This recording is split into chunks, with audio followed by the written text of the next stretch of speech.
سجدہ تلاوت ایک عبادت ہے، لیکن قرآن پاک میں جگہ جگہ سجدہ تلاوت ہے۔ یہ کس مقصد کے لیے قرآن پاک میں حکم ہوا ہے؟ یہ نزول قرآن کے وقت کوئی خاص وجہ ہوئی تھی جس کی وجہ سے سجدہ تلاوت کرنے کا حکم؟ سجدہ تلاوت کی وجہ جو ہے یہ پوچھی گئی ہے۔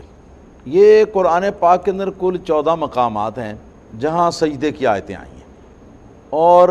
یہ وہ مقامات ہیں کہ جن مقامات پر اللہ تعالیٰ ان بد نصیبوں کا ذکر کرتا ہے کہ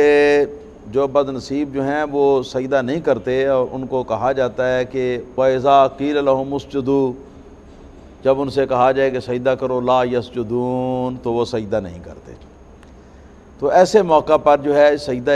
تلاوت جو ہے وہ رکھا گیا ہے، اس لیے کہ تاکہ آدمی جو ہے اس موقع پر اللہ تعالیٰ کی بارگاہ میں یہ التجا کرے کہ یا اللہ پاک میں تو سجدہ کرنے والوں میں سے ہوں۔ یا یہ کہ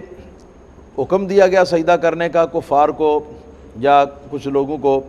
انہوں نے سجدہ نہیں کیا، اس قسم کی آیتیں ہیں۔ تو ان آیات پر ہے یہ جہاں سجدہ اللہ تعالیٰ کی بارگاہ میں سجدہ کرنے کی اہمیت کا ذکر آیا ہے، تو ان مواقع پر مسلمانوں کو حکم دیا گیا ہے کہ وہ اللہ تعالیٰ کے حضور سجدہ کریں، تاکہ سجدہ کر کے تو جو وعید آئی ہے سجدہ نہ کرنے والوں پر، اور جو خرابی سجدہ نہ کرنے والوں کی بیان ہوئی ہے، تو اس خرابی کے زمرے سے نکل جائیں، اور نکل کر تو اللہ تعالیٰ کی اطاعت کرنے والے اور سجدہ کرنے والوں کے اندر داخل ہو